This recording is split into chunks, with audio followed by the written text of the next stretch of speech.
You are very good at spotting toxic people in your life. But what if the most toxic person you deal with every day is you? Not in a dramatic way, not in a "you are a bad person" way, but in a quiet, invisible way, where you slowly hurt yourself and don't even realize it. Here's the hard truth. Toxicity isn't always loud.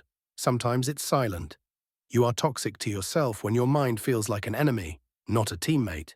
Let me explain this simply. First sign, you are constantly against yourself. You make a small mistake, and your mind attacks you. You're stupid. You always mess things up. You never finish anything. That voice doesn't push you to grow. It just makes you shrink. Second sign, you sabotage your own progress. You start something good, a habit, a project, a goal. And the moment it gets uncomfortable, you quit. Not because you can't do it, but because discomfort feels unsafe to your brain, so you protect your comfort instead of your growth. Third sign, you overthink instead of acting. You spend hours thinking, planning, imagining, worrying, but you rarely move. Your brain tells you, "I'm being careful," but really you're avoiding taking responsibility. Fourth sign, you are kinder to others than to yourself. If a friend failed, you'd say, "It's okay, try again." But when you fail, you say, "I'm useless." That's self-toxicity. Fifth sign, you expect perfection before you even start. You don't post, you don't try, you don't begin.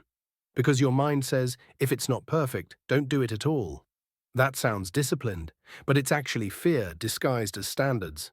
And here's the psychology behind all of this. Your brain is wired to avoid pain, uncertainty, and risk. So it protects you through criticism, procrastination, and quitting.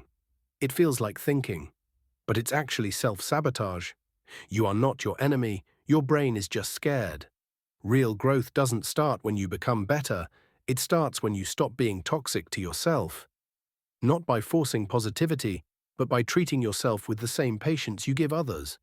So the next time you want to quit, criticize, or hide, pause and ask, am I protecting myself or hurting myself?